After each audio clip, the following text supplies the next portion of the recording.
Hi guys, Red Wolf here. I wanted to take time to do this video since Standard came out and we had a chance to see a whole lot of change in the cards and with the nerfs and everything that's available in Standard now. I wanted to take time to review the actual common cards that came out from Whispers of the Old Gods, and given time I'll probably come out with the rare or the epics and maybe the legendaries down the road, but let's start off with the commons. So if we take a look at the Druid commons, Mark of Isharaj. So this card is very close to Mark of the Wild in the sense that it actually gives +2/+2, which is worth about 2 mana for +2/+2. Where it does shine is that drawing a card is very rare on cards and usually falls in higher rarities also.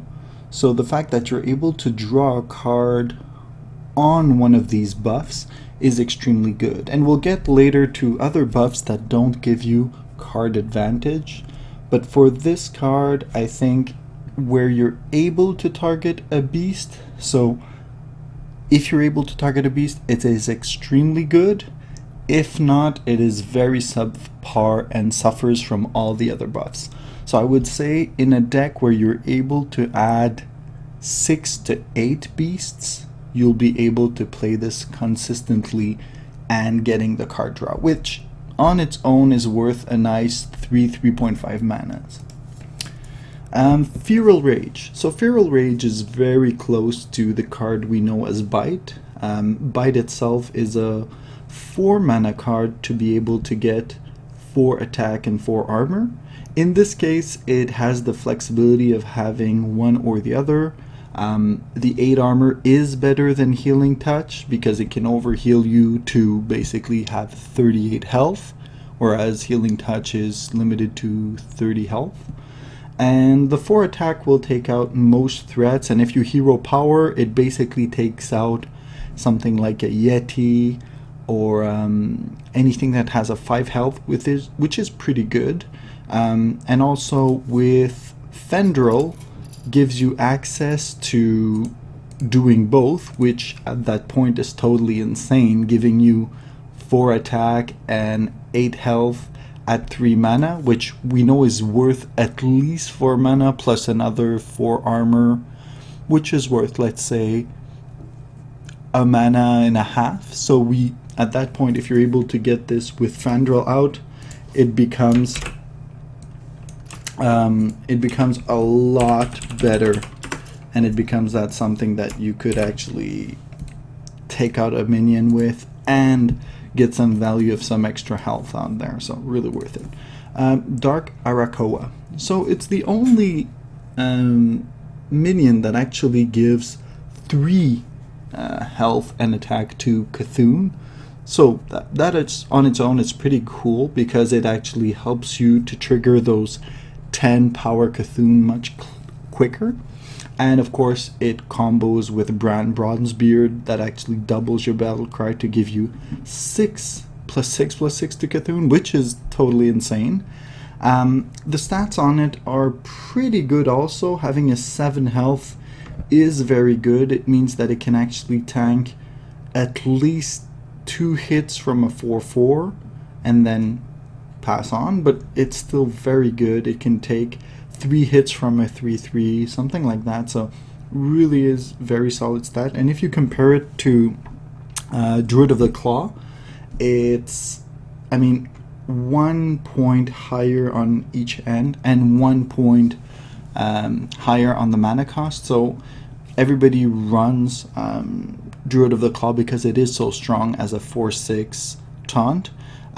This is on the same curve, and it also allows you to boost the Cthulhu. So in a Cthulhu deck, absolutely. In non-Cthulhu decks, I still think that the Druid itself, the Druid of the Claw, is better. But definitely, I mean, automatic include in a Cthulhu deck. For the Hunter. So for the Hunter, we have the Fiery Bat. So of course, a nod to last year's champion Firebat. Now, if Leopard Gnome was not nerfed, this probably would have been subpar, but since it is nerfed, I think this card is very viable, and it actually threatens the board very well turn 1. It's one of the best turn 1s out there, and it actually threatens many creatures at once, so it has a very nice sticky ability that takes out a second 1 toughness minion often, so that's very good, and also gives a very nice 1-drop since Web Spinner rotated out of standard. Gives a very nice minion to go fetch with the camel. So this is pretty cool, and it actually will grab you that 2/1 beast from your deck, which has tons of synergies.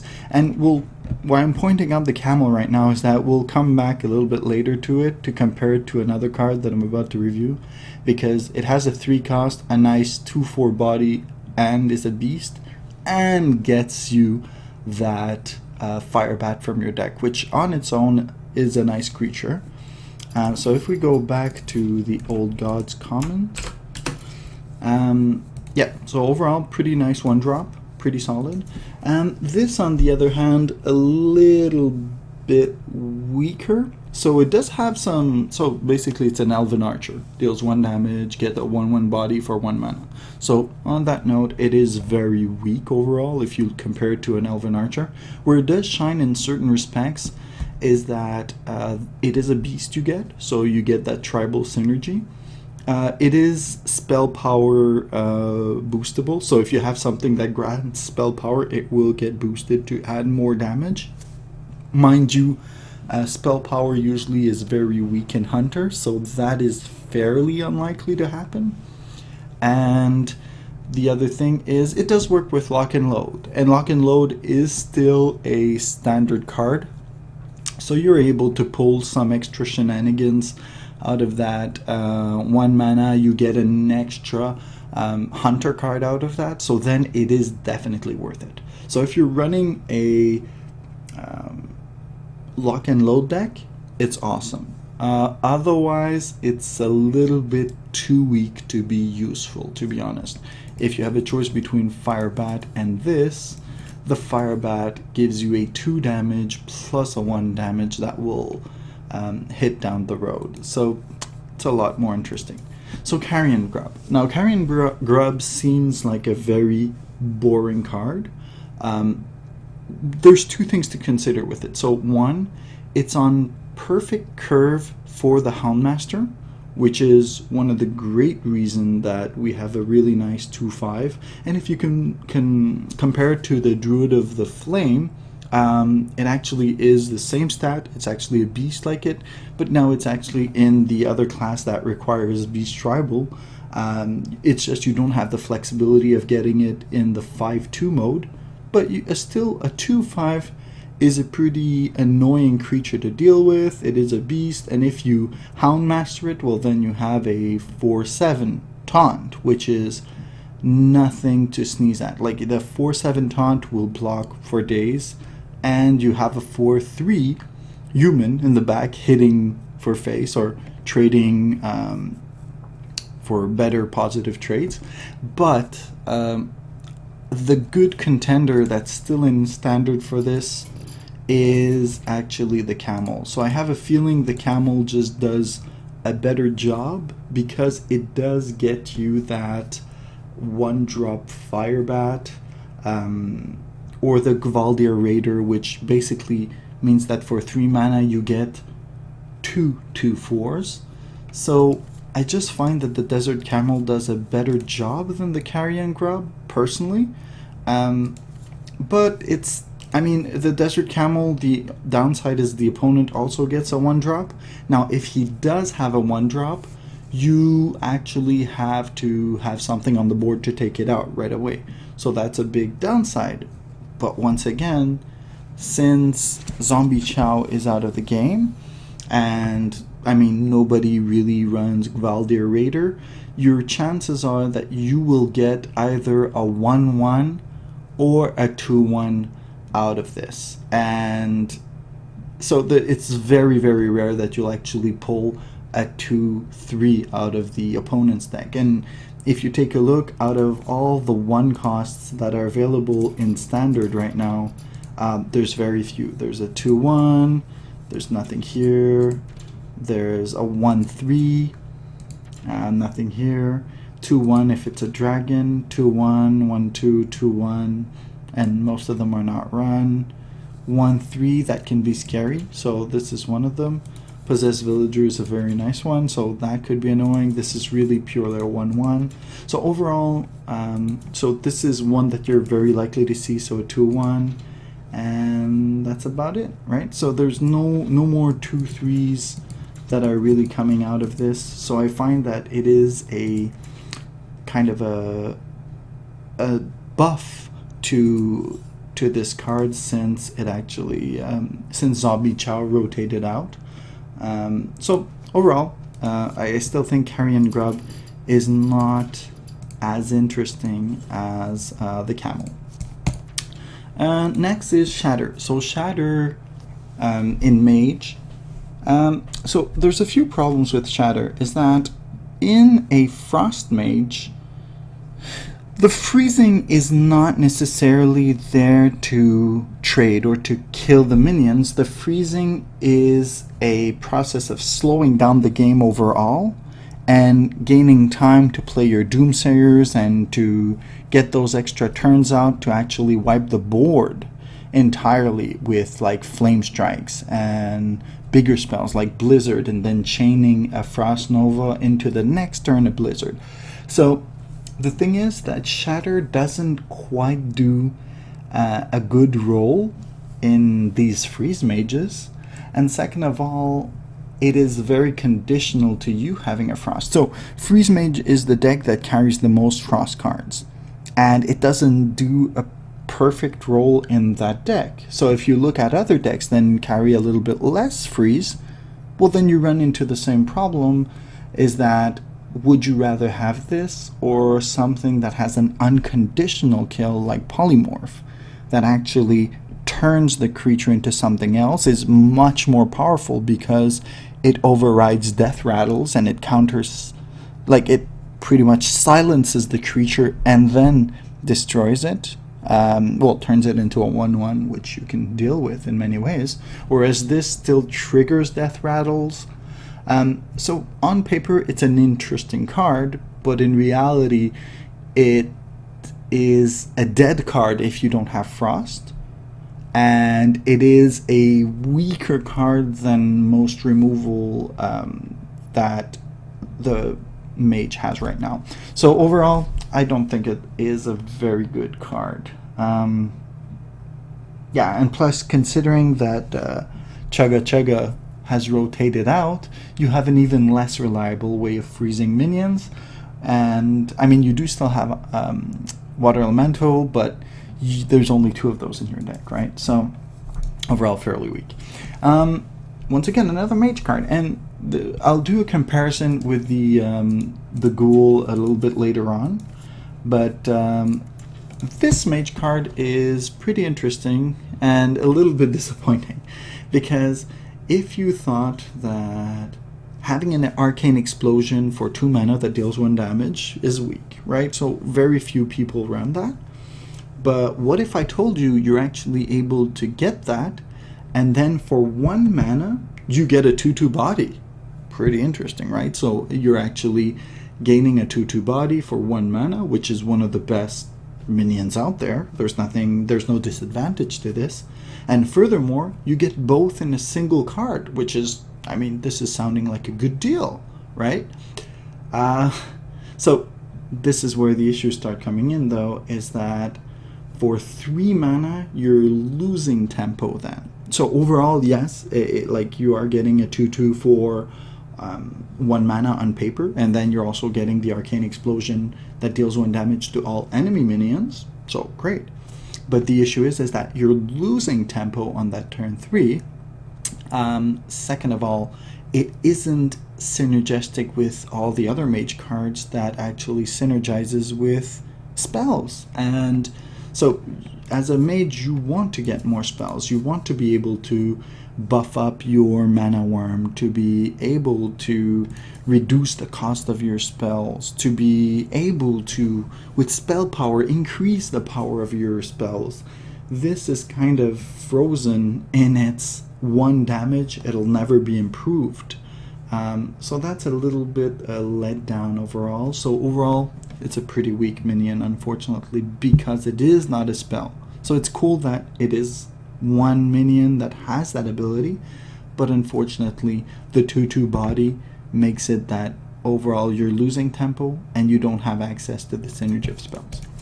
Faceless Summoner. So for the other 2 cards that were pretty weak, this is pretty strong, and you're actually not losing anything with this minion. I consider this like a piloted Sky Golem on steroids, because Piloted Sky Golem is a 6/4 that death rattles into a 4-cost minion for 6 mana. But in this case, what's really interesting is you play this on turn 6 on tempo, and you actually get 9, well, let's go with 5 mana plus 3 mana. So you're actually getting 8 mana worth of minions, which is pretty damn good.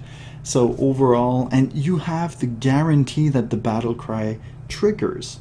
Of course, there's shenanigans with Brand Bronzebeard to get 2 minions summoned, but even if you just get 1 minion summoned, the 3-cost minions almost never have trolley effects, unlike 2-cost minion or 1-cost minion. So this will usually be like a 3/3 or a 3/4 minion, and you actually get it confirmed and guaranteed, unlike the Shredder, which could get silenced, which could get polymorphed, hexed.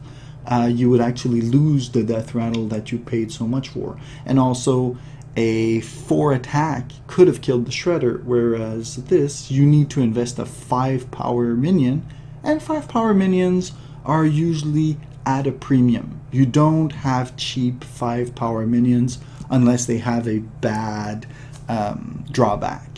But in this case, that 5 health can go a long way, and you're getting 8 mana worth of minions overall for the stat price. So pretty good. Okay, so here we're coming back to a buff. So as we talked earlier about the mark of Yashiraj, this suffers a lot from that. So yes, it is a very low cost. Yes, it synergizes with the hero power that gives you a 1/1. So basically, turn 3, you can either cast this on the 1/1 you played turn 2, or you can straight up play a 1/1 and then buff it to become a 2/3. But this is where it starts to show its own problems, is that if you're using it on a hero power, you're actually spending 3 mana for a 2/3, which is very weak. Now let's look at the other scenario where you actually cast it on a minion. Okay, so let's cast it on a 2/3 minion that you played turn 2. So you're playing this on turn 3, you're actually taking your 2/3 minion, you're turning him into 3/5, which is pretty good. But then you're actually sacrificing a 3-drop, which, I mean, a case can be made for that the 3-drop you can play another 2/2 or something. But the issue is, you're all into that minion. You paid 2 cards, so in terms of card advantage, you're -1. Now if you lose that minion, if that minion gets silenced, you will lose that huge investment of cards. And this is where you actually see that once you're running out of cards in your hand, this is where this card is extremely weak as a top deck. So let's say you're running out of card of your hands and you need something to help you out. You draw this, you will be very disappointed, because it will basically mean you get a 3 mana 2/3 on turn 8 or 9 when you need something to save you. So unfortunately, pretty disappointing. Light and Darkness. So unlike Divine Strength, Light and Darkness, yes, is more expensive, but is very interested in the sense that it gets you a minion and buffs that minion. So this is a lot more interesting. So in terms of card advantage, you get an extra minion. And there's another point to note with this is that it is not a minion itself. So in a Joust deck where you have several Joust cards, like the Tuskar Jouster, which is one of the best healing cards right now in Paladin, since poor Antique Healbot got rotated out, this is definitely the type of card you would want to have in a Joust deck, because the big weakness of a Joust deck is you don't want low-cost minions, and this is not a low-cost minion, and furthermore, it gives you a potentially low-cost minion. In the perfect world, when you play this, you discover a 3-cost minion for your turn 3, and then you're really rolling out. Where it is very interesting is if you get something that with Divine Shield also. Usually Divine Shield are very aggressively costed. Well, in terms of stats, their stats are usually very weak because they come with Divine Shield, but this buffs them a lot. So if you're able to get a Divine Shield minion with this, it's very good. If you're able to get a 3-drop, also pretty good. So good card. I like it overall. It gives you back the card, so you don't lose card advantage with this, and you get an interesting card for Joust. So very cool in a Joust deck. Stand Against Darkness. So Stand Against Darkness is kind of like the poor man's Muster for Battle. Since Muster rotated out, now you get 5 1/1s for 5. The Quartermaster also rotated out, so you don't have that many advantages to play these 5 1/1s. So overall, it's a little bit on the weaker side. Turn 5, you would rather have a 5/5 or 5/6. So I mean, even vanilla wise, you'd get a 5/6 for 5 mana turn 5. Whereas you get 5 1/1s, which are extremely vulnerable to area of effect damage. I mean, there are some cards that you can abuse with having buffers, so something that would buff all your minions. So let's say you already have a Competitive Spirit that didn't trigger last turn. Well, if you play this, you kind of are assured that your Competitive Spirits will trigger, except if AoE occurs. So it's a very weak card, except for one thing. If you're able to pull it off with Steward of Darkshire, then it is a very, very, very powerful thing. So it will give you 5 Argent Squires. So you'll be getting 5 1/1 Divine Shields, which are ballistically strong. But this rarely survives a whole turn 3. Well, let alone turn 3, but even if you play a turn 4, it rarely survives that turn 4 to be there on turn 5 to help you out. So unfortunately, Stand Against Darkness is also on the no-go list. And then we move on to Priest. Priest has a very nice stat-wise minion, something that it never got before. So a 3/6 for 4 mana, which is very well stat cost. It gives you something of the same stats as a Water Elemental, and we know Water Elemental is one of the best bodies out there. And 3 basically is enough to deal with all 1, 2, and most 3-drops, so very nice.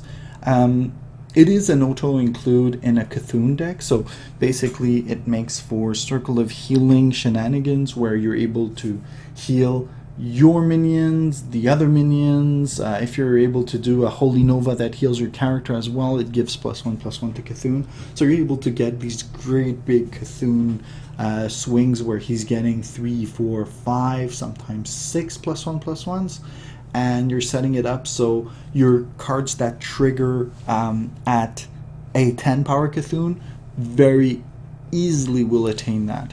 The only downside with this card, unlike Northshire Cleric, is that healing your minions do not give you card advantage. And that's why Northshire Cleric is such a broken card, is that healing your minions usually is a waste of 2 mana. If you have nothing on the that triggers with heals, just healing your minion is usually an extremely weak move, where Northshire Cleric makes it into, for 2 mana you heal 2 and you draw a card.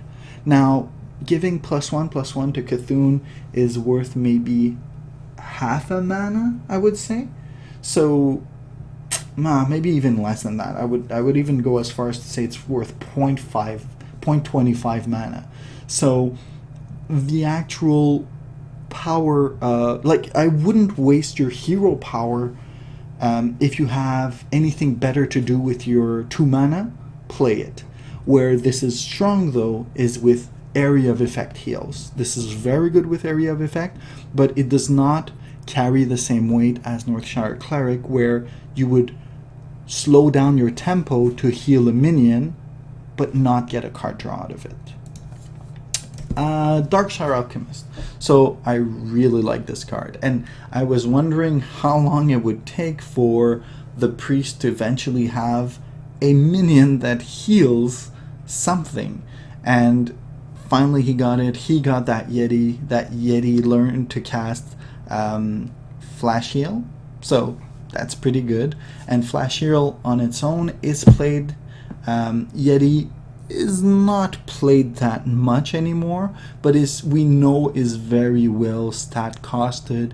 It is very resilient with its 5 health, and like I said earlier, having a 5 attack minion usually is very expensive cost-wise, because the bracket is 4 attack minions, and now that you're at a 5 attack minion, you know you're dealing with bigger minions, and in this case the 5 health shows that it will usually survive, especially when you play turn 5.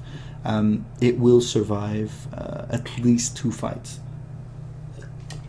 And of course the synergies with the Akanai Soul Priest that you would have played turn 4. On tempo you play this, it actually deals 5 damage and you get a 4/5 body. It's awesome. I love it. Powered Tentacle. So Valen's Chosen was a pretty strong card, and yet did not see that much play. And if we look at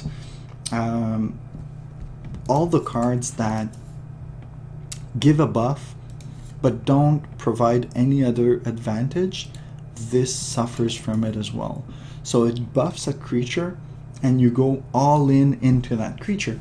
And this is a turn 5 card, which means that you would need to buff a minion you played turn 4. So let's say you play this turn 4, which means that you'd expect you'd be using the healing on it. But now you're buffing it. So awesome. You're getting a 5/12, which is insane. That 5/12 will not live. So this is the issue, is that removal will get hit. So removal will hit your 5/12. Worst case scenario, you lose that 5/12. So then you lost 9 mana of investment. You lost 2 turns of playing stuff.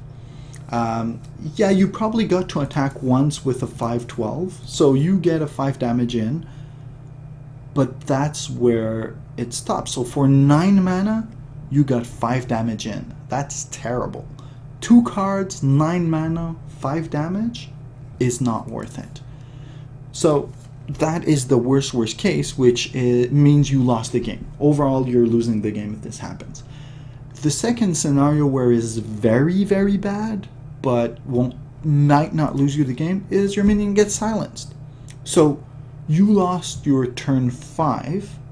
Yeah, so you had your 3/6. So you would have hit anyways for 3 damage. So realistically, you are paying 5 mana for 2 damage.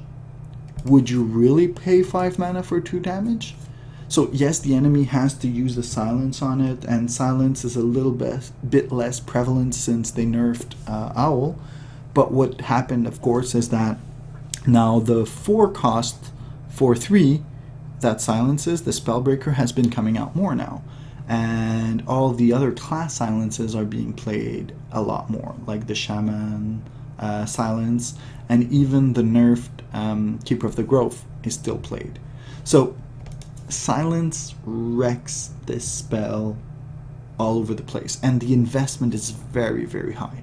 And why I'm comparing it to Valen's Chosen is that Valen's Chosen, for 3 mana, you realistically get the same stats plus 2 health, and we know 2 health is not worth that much mana-wise. It is definitely not worth 2 mana.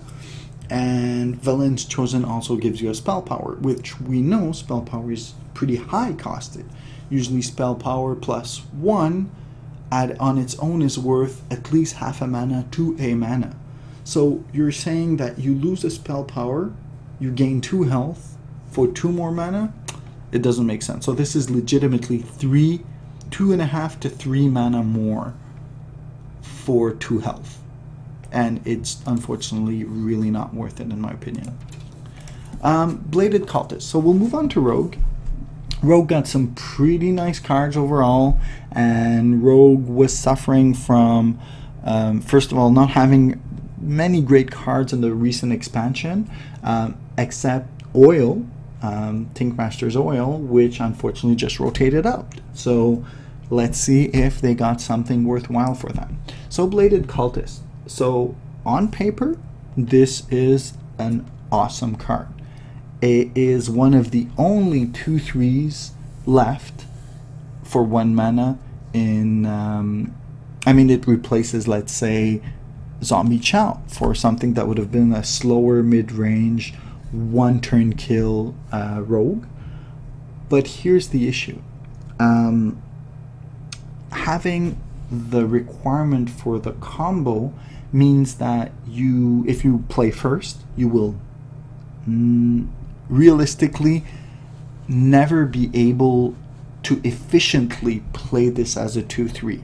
So yes, you could play it and do a preparation shiv or something, and okay, great, you dealt a damage, but you used your preparation shiv, which usually is later on and needs to be used on minions.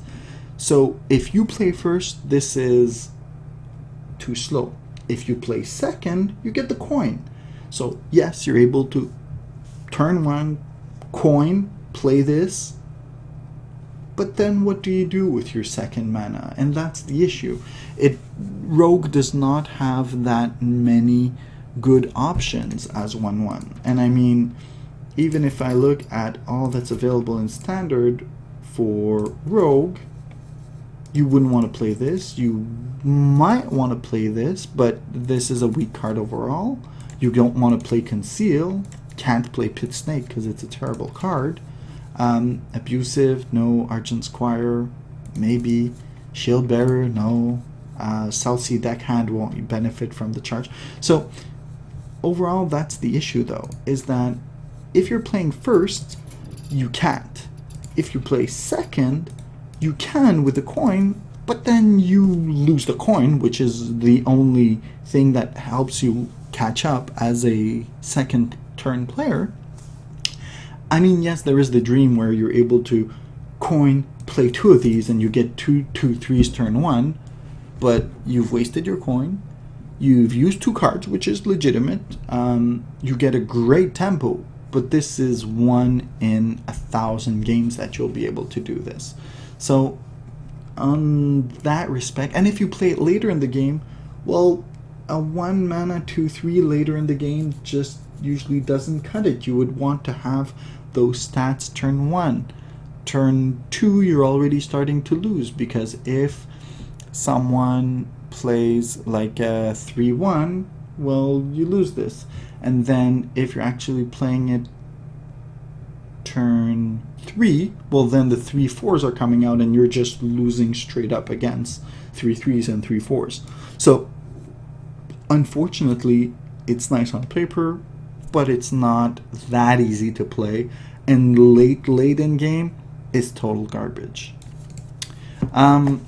Shadow Strike. So this is where we are able to get a extremely strong spell that deals that premium 5 damage that we've been talking about.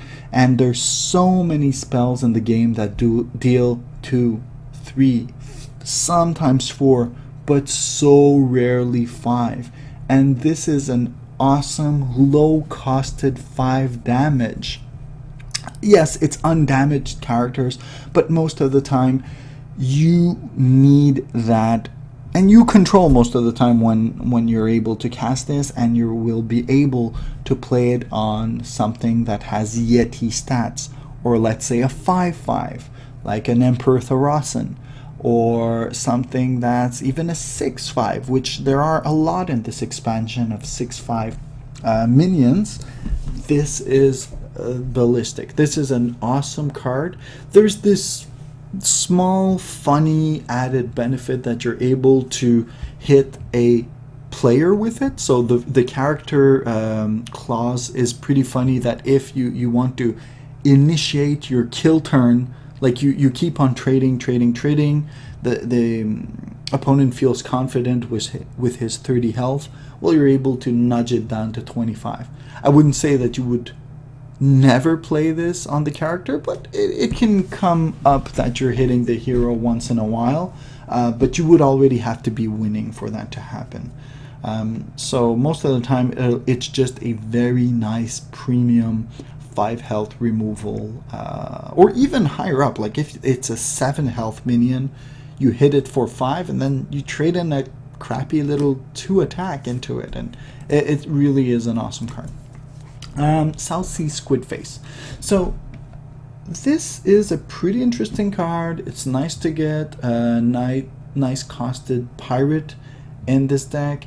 It has a very nice non-conditional, well, we'll get back to the non-conditional, but in the respect that it's not like a combo card where you actually have to sacrifice something to ensure that you get the combo out.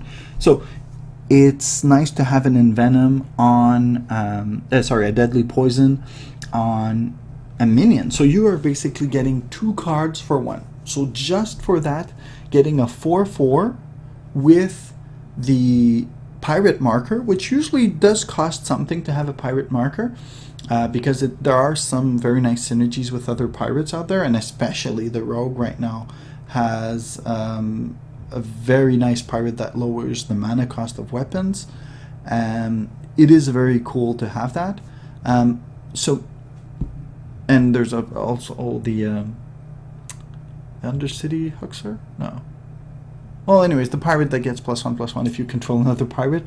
But the issue with this card, though, is that turn 4, if you play this, you want to have a clean weapon up. And when I say clean, I mean either it's a dagger that you just daggered up, which has its full 2 charges, to get the full benefit of it.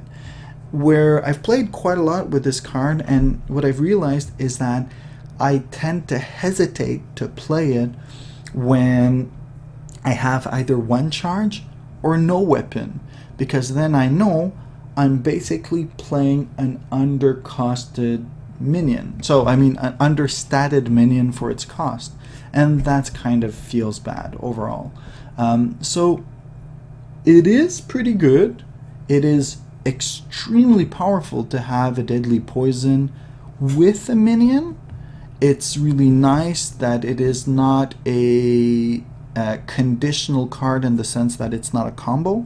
So you almost have it guaranteed when he dies, but it is a little bit more difficult to ensure that you have a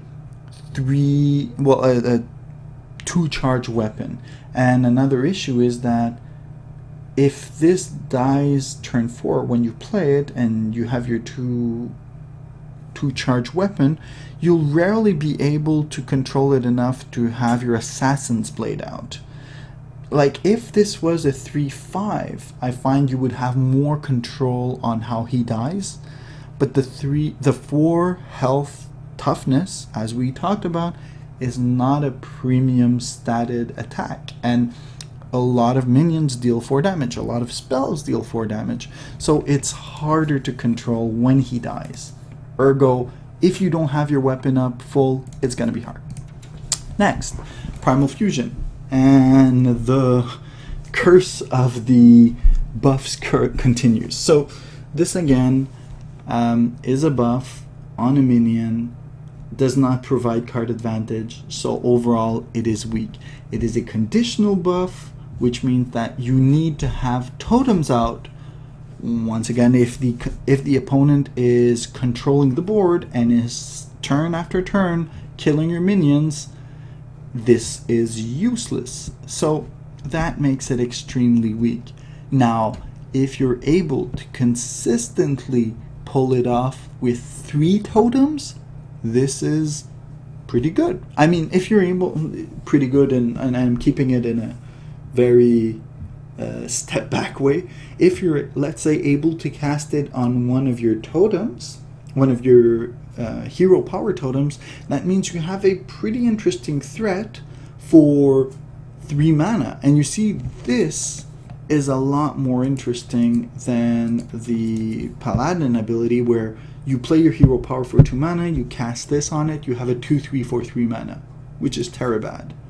But if you're able to pull this off with, let's say, 2 or 3 or let's say 4 totems out, well, then you're actually in business, because you will, for 3 mana, so your hero power plus a totem, you will have a 4/6, which then a 3 mana 4/6, I'll take that any day.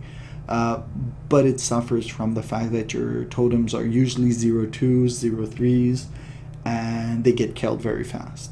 So unfortunately, not very good card. Stormcrack. So it's not a crackle, but it does a job. I know Blizzard is pushing for a less face shaman. They want to have a control-y shaman that controls the board. A lot of people said that Crackle had a very big disadvantage of having a bad kind of RNG, and if you have like that 5 cost minion on the other end and you're not sure, are you gonna try to roll your luck and try to crackle him out, and it feels okay if you hit for 5 or 6, but then if you hit for 3 or 4, well then why the hell are you playing that card? It's pretty terrible, you're unhappy. So it's a lot more consistent, and I like the fact that they're making a consistency out of Shaman and not a random. Random and overload is such a bad recipe. So at least right now you always will hit for 4, and once again, those 5 health minions will survive this. So that's where your 4 damage is not at a premium, quote unquote. So you're able to play this for 2 mana and be indebted for 1 more mana the next turn. But so for a 3 mana, you deal that 4 damage, which is decent. I mean, it's okay.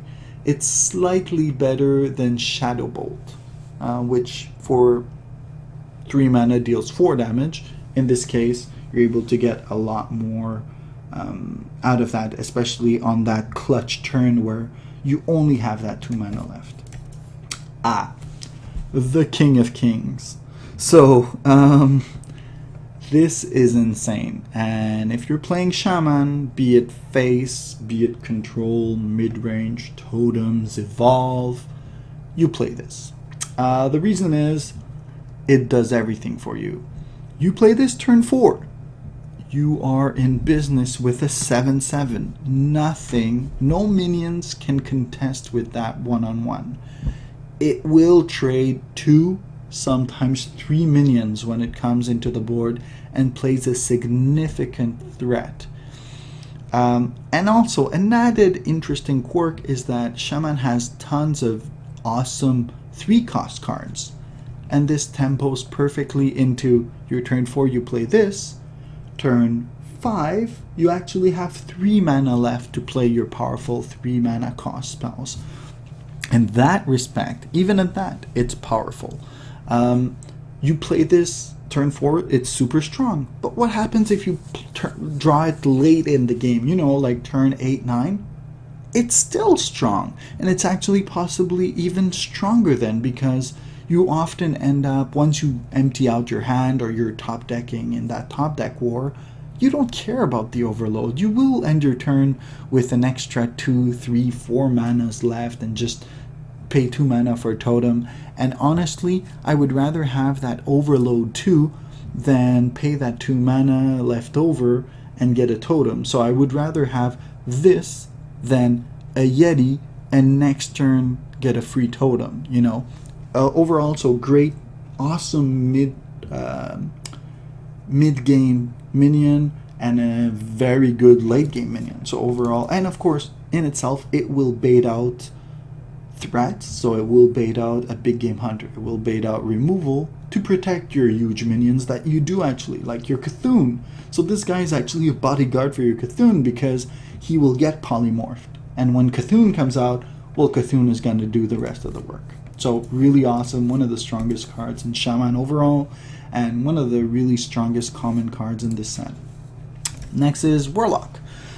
So Warlock has lost a lot in terms of losing the Nerubian Egg. Well, I mean, of course, Zoolock lost the Nerubian Egg, lost the Haunted Creeper. It is getting a Possessed Villager, which is very good. It does come out of Dark Peddler, so you can actually have this come out of a Dark Peddler, which is awesome. Another great addition to the 1-drops that Warlock has. Overall, it's a 2/2 for 1, which is one of the best things. It is consistent. You will always get your 2/2, so that's a great thing. It's over 2 bodies, which means that it synergizes with cards that summon minions. It synergizes with Power Overwhelming. It synergizes with having many minions on the board. It's a sticky. It synergizes in a weird way even with Hellfire, because it will survive a Hellfire where a 2/2 would not. So it has so many uses. It's a very nice 1-drop, not overpowered, but very nice for the Warlock. So this guy. So this guy is extremely strong.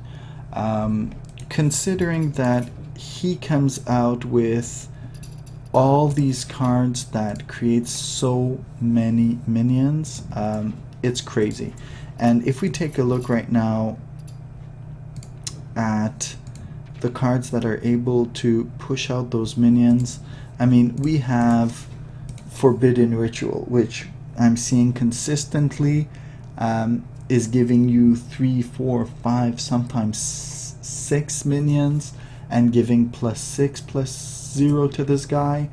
We have the Imp Gang Boss that's still in standard, that's giving you tons of minions available. There's Dreadsteed that's still here. Every time he comes back to life, he brings back another boost for this guy. So overall, a lot of really nice advantages to this guy. And the 5 health, really nice. Once again, 5 health means that he is very sticky. He will be around for more than 1 turn, and he will be building up that attack. And it's not rare to see him as a 5/5, a 6/5, a 7/5 in a turn or 2 afterwards. So he becomes a real stealth threat, and if you see this guy alive on the other side, kill him very fast. Very nice card that has been given to Warlocks. Usher of Souls. So as you might have noticed, not all classes got really nice common Cthulhu cards. Druid got a really powerful one. Priest got a decently powerful one. Warlock, unfortunately, has a so-so. So the issue with this card is that it doesn't quite fit well in a Cthulhu deck. It fits well in a Zoo deck, which has a lot of minions on the board, but then if you have a zoo, are you truly expecting to play a Cthulhu later on? Whereas a Cthulhu deck goes for value minions. A lot of the Cthulhu minions are really nice, have a really nice body overall, and are pretty well stat costed, but they play on value, they don't play on quantity. So that's where this is a little bit on the weaker side. Yes, it's very well costed, 5.56, which is I think the Arena Master, or anyways, the vanilla 5.6 for 5, which in Arena is very good, but the Pit Fighter could be the Pit Fighter. But overall, it just doesn't fit well in a Cthulhu deck. It fits great in a zoo deck, and unfortunately Cthulhu doesn't fit well in a zoo deck. So that's where the issue is with this card. Not a terrible card. I'm not saying that you shouldn't play it in a Cthulhu deck. I'm just saying you will not get the maximum benefit because, once again, +1/+1 to Cthulhu is worth about 0.25 mana each time. And if your other Cthulhu minions, you only have 1 or 2 of them, well, it's not going to be a great cast for its mana. Like, it's not an abusive card. It's just an okay card. And often, like, my other issue is that often it will not trigger that many times. It'll trigger maybe once, twice. And the Cthulhu Battlecry minions already give you +2/+2 right away. Guaranteed. So yeah, anyways, not as super powerful. So on to Warrior. Warrior has N'Zoth's First Mate. So this is a pretty cool card. It's a pirate. That's awesome. Warrior got a very powerful pirate card this expansion, and that is non-negligible, which means that that pirate category is worth at least a mana for Warrior. It gives you a Rusty Hook, so if you can compare it to Light's Justice, very good. So that Light's Justice does do some work for the first 3 turns. Later on, anyways, you probably want to equip another weapon, like a Fiery War Axe or one of the later weapons. But overall, a very excellent 1-drop. Ravaging Ghoul. So Ravaging Ghoul, it has many advantages. So very nice body, that it is a 3/3, deals 1 damage, and you could almost consider it a 4/3, considering that it deals damage to the opponent and will hurt them for 1 damage. So you're actually working like a 3/4 would die against him because he hits for 1 and then the next turn rams into them. Works very well with your minions that take pain, so synergizes with Armor Smith, with Acolyte of Pain that draws you a card, with the Patron that generates more Patron. So it's a very nice card overall and damages enemies in the same time. So super card. I mean, if you consider like Whirlwind, so basically you're getting a 3/3 for 2 mana and a Whirlwind attached to it, which, as we looked at it previously, having 2 cards attached to each other is pretty good, and usually having 2 cards attached costs more. But in this case, it's very well costed for what it is. My one gripe with it is very often I have Gromash, and I want to trigger him with him, but I can't. So because Gromash is 8 mana, you want to be able to combo it out with a 1 damage on him. Often, unless you have Emperor Throssum shenanigans, you will not be able to combo him with Gromash, which means you usually don't run him, Ravaging Ghoul, with a Whirlwind, so that means you have even less triggers for Gromash. So that's where he's a bit clunky, but overall an extremely well-costed, well-balanced card. Bloodhoof Brave, very nice card, has very, very similar stats to Sijin Shieldmaster. Tazdingo, has Taunt, is a very nice wall, will stop those 3/2s. So the only small issue I have with them is that the opponent controls a little bit more how he dies. So if the opponent has 2 3/3s, well, he'll be able to trade them, and often he'll survive. I mean, he'll survive with a 3/3. So he'll have a 3/1. He lost 1 minion, and you lost a 2/6 and 4 mana. Is it bad? Not really, because he did his job. He tanked for you. So still a very nice card. Basically, if you consider all things together, it's a 5/5 taunt for 4 mana with an activator. So if you're able to activate his enrage. So still very well stat costed. And worst case, if you don't have an activator, he still blocks you minimum 6 damage. So yeah, very nice card. So we're off to the neutrals, and I'll try to go a little bit faster with these guys. Tentacle of N'Zoth, unfortunately fairly weak.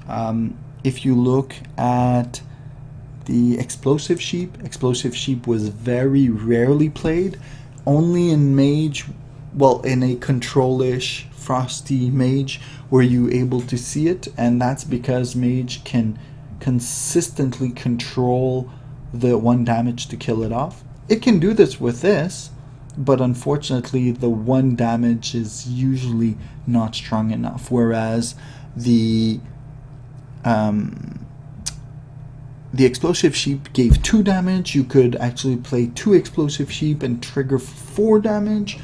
This guy is just not impactful enough. Yes, it will kill 1/1 minions, but it's just not impactful enough on a card.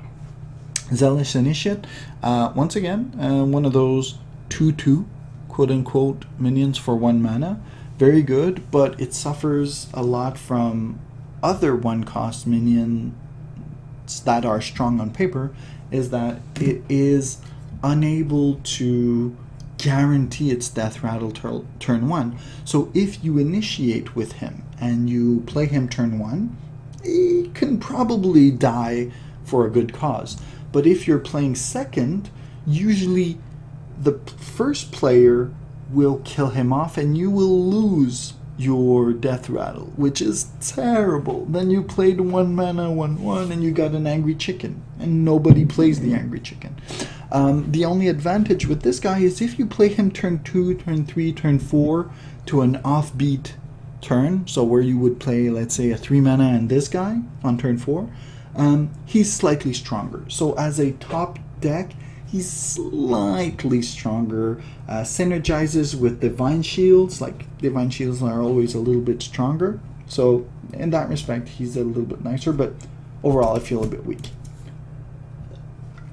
Beckoner of Evil, don't really need to talk about him. An auto-include in every single Cthulhu will give you halfway to your 10/10 Cthulhu to trigger all those great bonuses to have a 10/10 Cthulhu.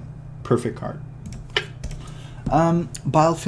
Bilefin Tidehunter. So, interesting Murloc. To note, the only Murloc that gives a taunt. So, no other Murloc actually gives taunt. This guy gives you an Ooze that has taunt. Of course, the Ooze is not a Murloc, unfortunately, but still, in a zoo deck where you have multiple minions, it's great. It protects itself. Usually one of the issues with this guy, well, with 1 health minions, is that the Druid hero power kills it.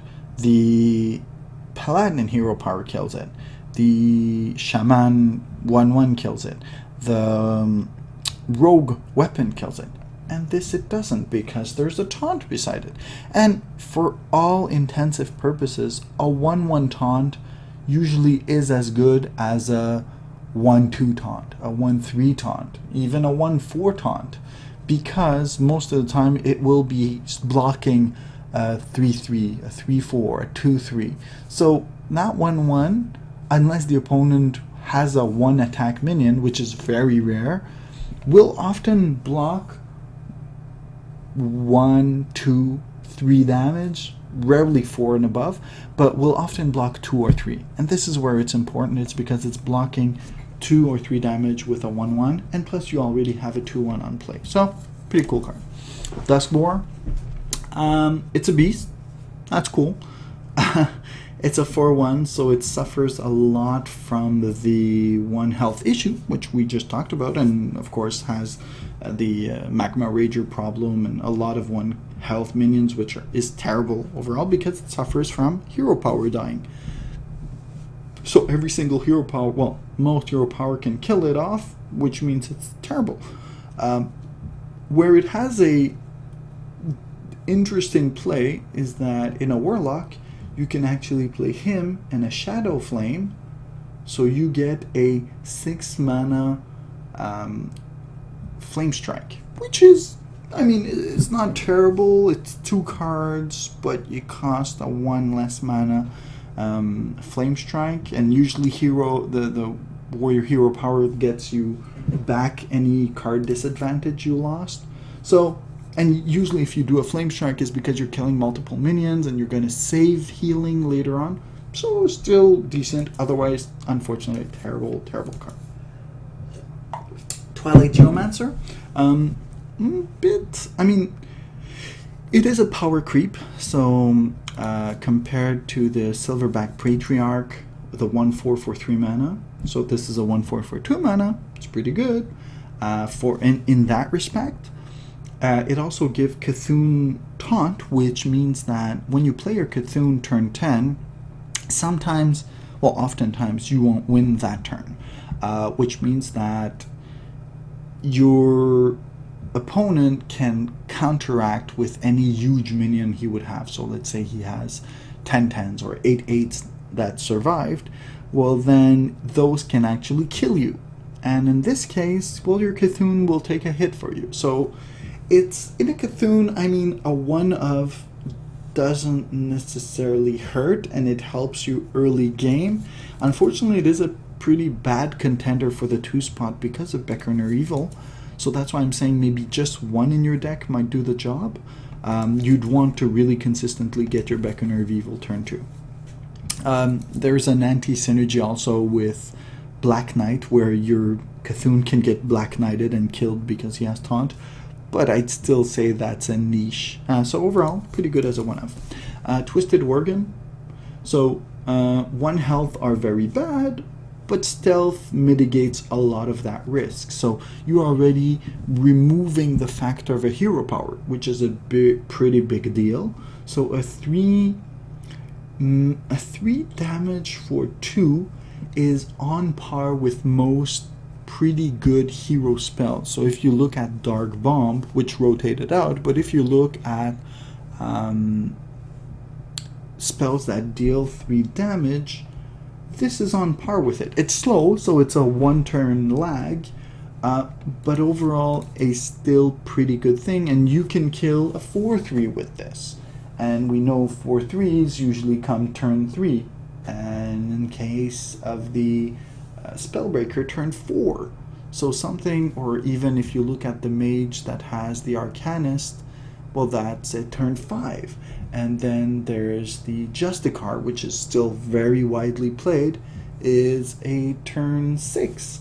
So this can systematically take out a lot of threats later in the game. And on its own, a single stealth, I think, yes, it will die to AoE, but if the opponent is using AoE just to kill this, then I don't actually mind it. If the opponent is getting multiple cards with his AoE, then it's bad.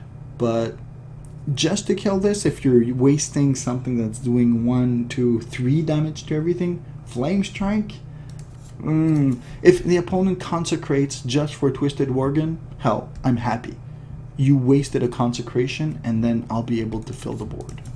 So yeah, pretty good card overall. Amgam Rager, yes, the final counter to Magma Rager. Pretty bad card. I mean, it's funny in a inner fire priest, but otherwise very weak card. Spawn of N'Zoth. So unlike Zealous Initiate, this is not intended as a 3-drop per se.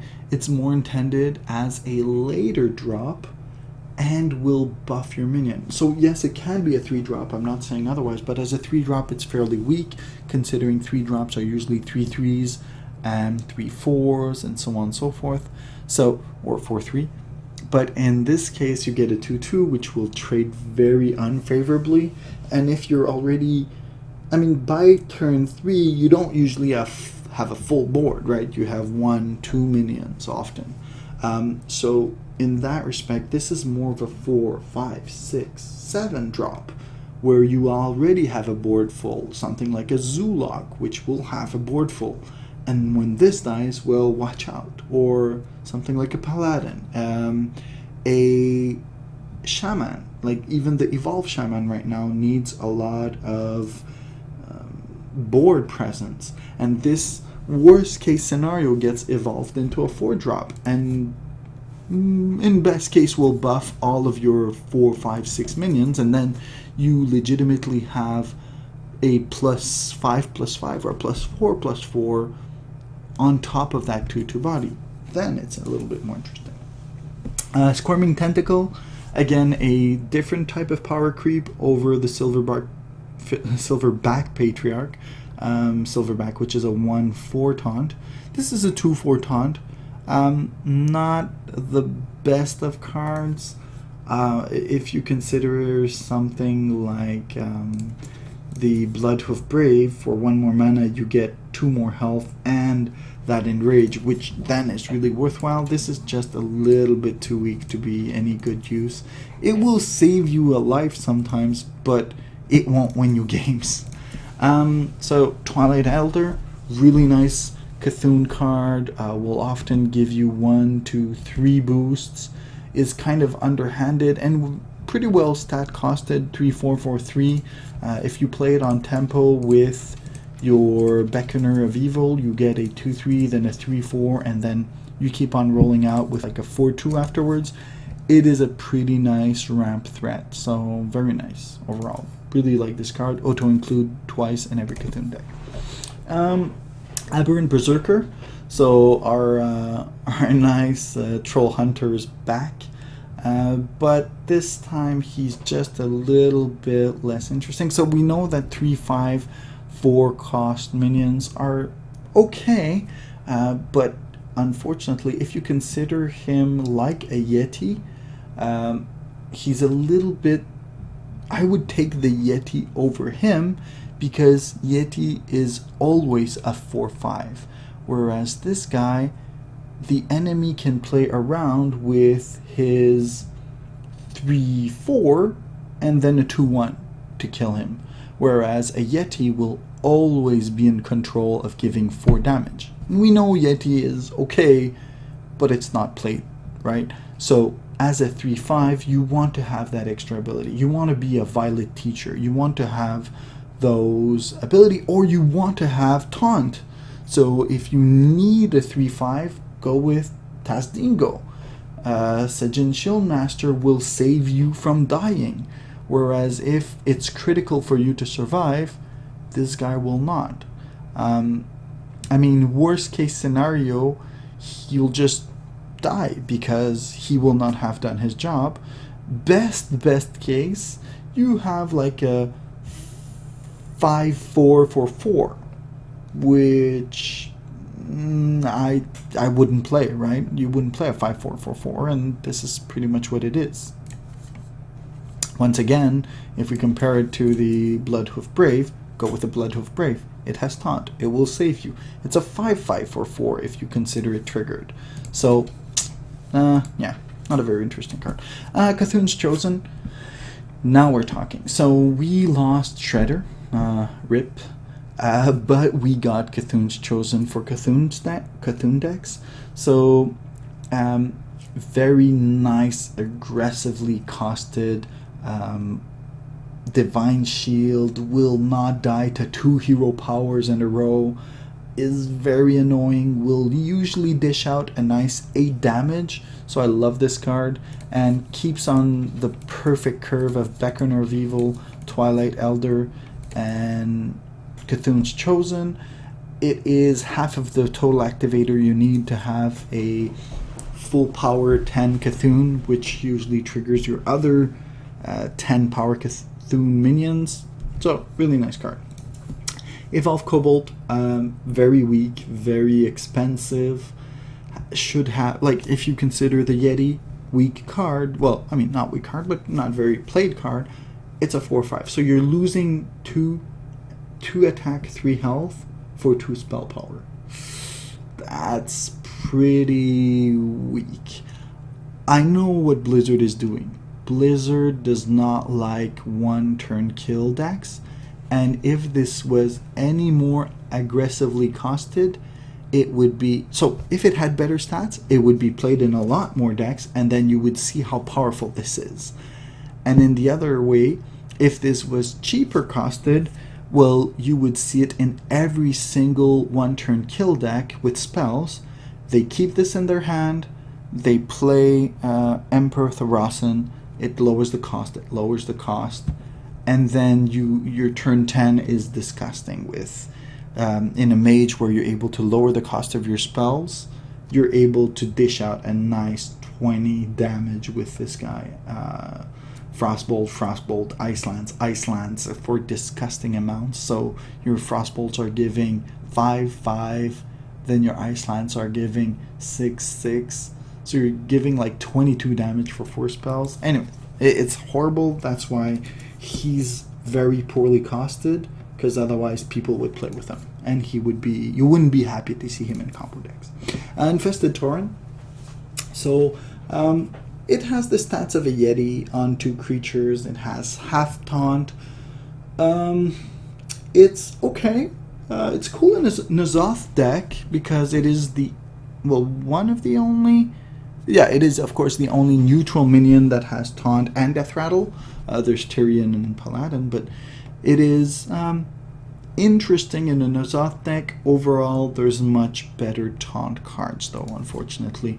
And the fact that it is 2 bodies makes it a little bit on the weaker side. Oh, this also is very nice in a Spawn of N'Zoth is very nice in a N'Zoth deck, because N'Zoth brings back like 4, 5, sometimes 6 Death Rattle minions, and lo and behold, you have a nice little Spawn of N'Zoth ready to die and give them +1/+1. Very nice together. Same way, usually if you play in a N'Zoth deck, it's a turn 10 drop, so you need to survive till then, and even then, you need a little bit more tanking, and that might just be the edge to let you live that turn so that your minions can attack the turn afterwards. So that's pretty cool as a 1 of, maybe 2 of in a N'Zoth deck, otherwise a bit weak. Especially as a turn 4, which it would be terrible as a turn 4. Polluted Hoarder. It's kind of like a Loot Hoarder, but double, except not. It does not draw 2 cards. Of course, drawing 2 cards would be terribly, terribly broken, as we all know with the Ancient of Lore, but a 4 mana 4/2 feels bad, man, when this gets killed by a 2/1, even a 2/2, and even like worst case a 2/3. You're just better off getting the vanilla 2/4 that draws you a card, Battle Cry, unfortunately, because 4/2, no Divine Shield, it's way too rough. I mean, you're not losing cards, but you kind of wasted your turn playing. Like, look at it. Look at this versus a Loot Hoarder. Like, you play this turn 4, the Loot Hoarder's already there turn 2, turn 3, and they just trade each other, but you ended up spending 2 extra mana where the enemy just spent 0 comparatively. So, and you both got a card out of it, but you lost overall. That's where this fails. Called Apothecary. Is it a new anti-kill bot? Well, no.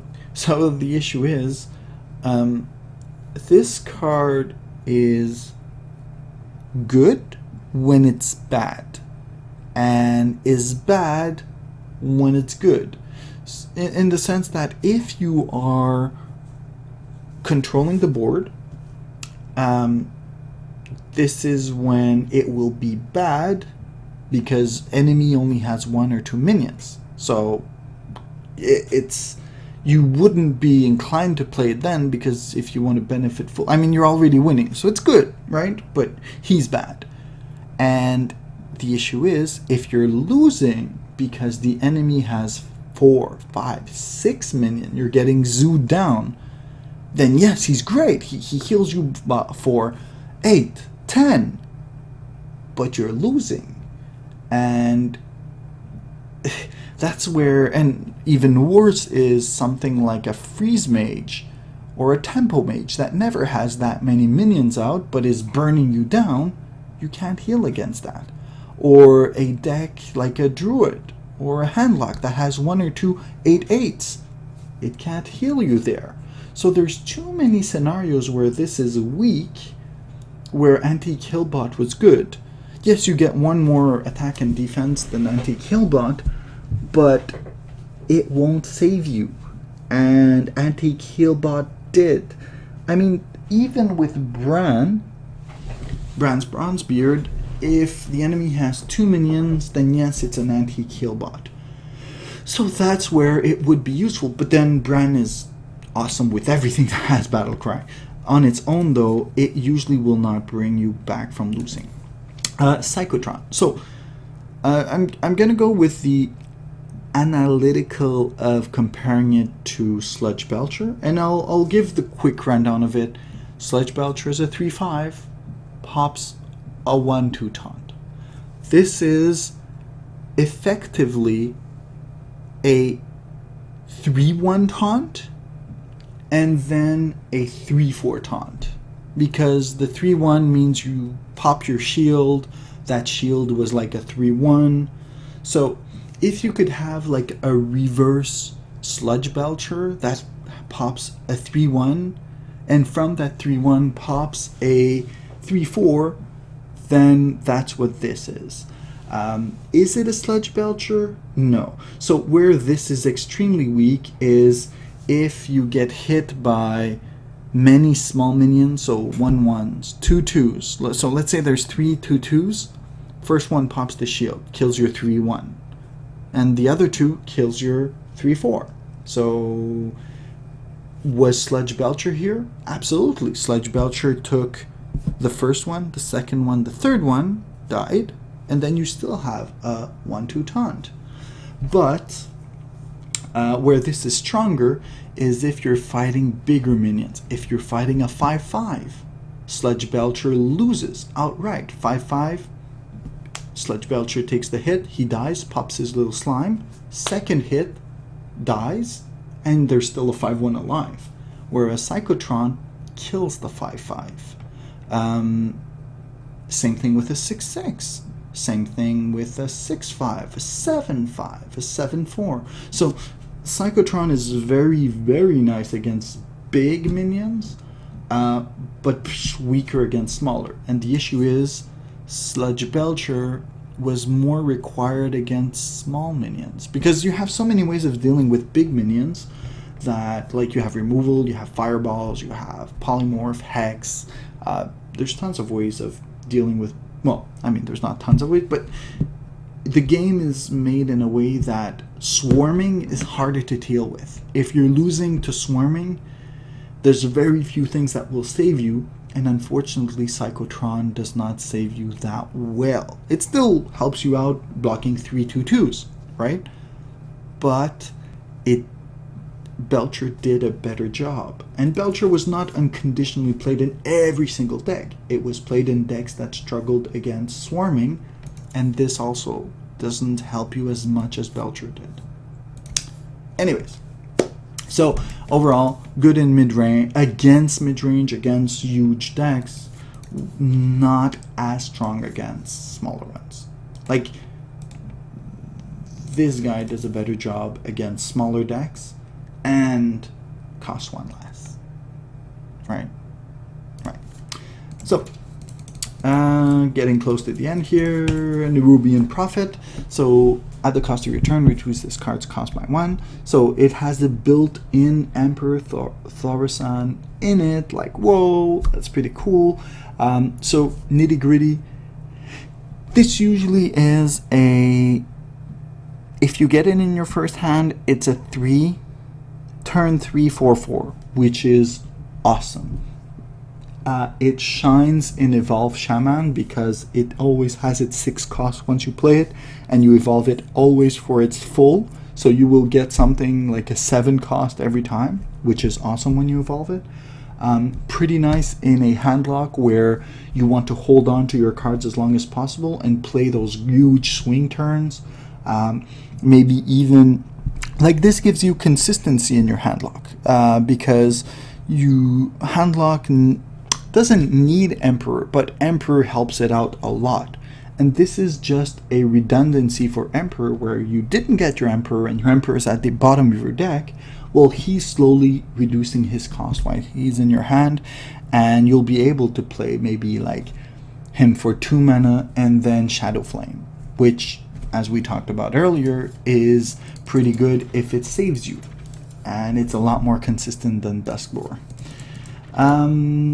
Next on, so very good in Evolve, very good in Handlock, pretty good in most control decks, okay in mid-range decks, and pretty weak in aggro and rushy type decks.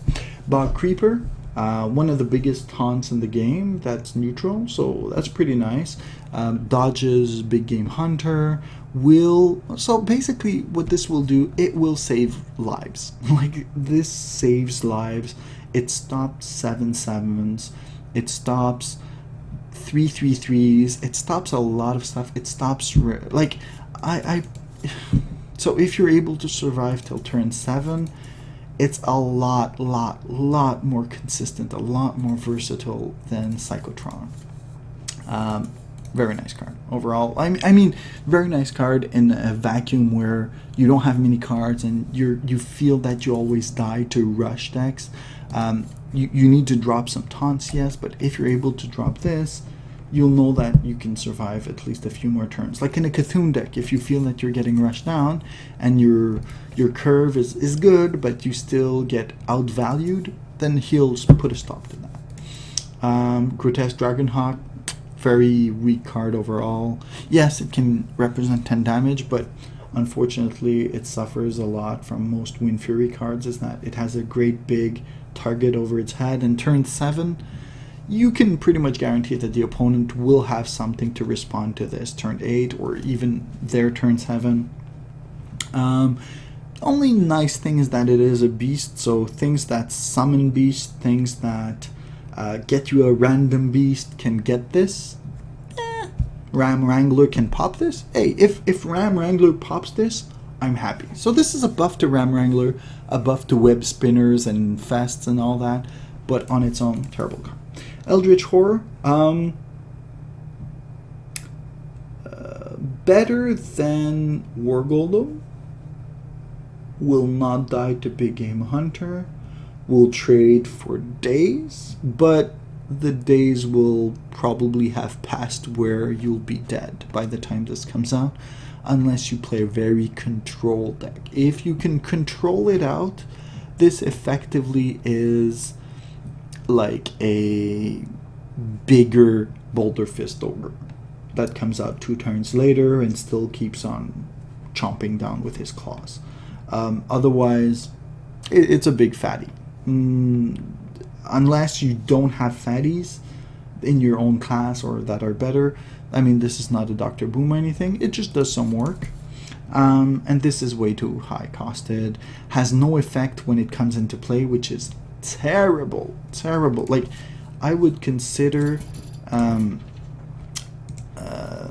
the Kraken good compared to that, because first of all, he comes on a turn earlier, he does something, so even if he gets killed instantly, he did something. But unfortunately, a 10/10 does not. It just comes out and you lost the game already. GG. Anyway, so that was my review for the common. Sorry it took a little bit long, but you guys know I always like to go a little bit more in depth with the cards. So feel free to leave a comment, leave a like, and if I get enough response, I'll maybe do a rare or epic review. So I'm playing a lot with the cards. I'm really loving the new cards. I'm really loving the standard. So that got me back into actually doing these videos. Let me know what you guys think, and thanks for watching. Rad WotOG.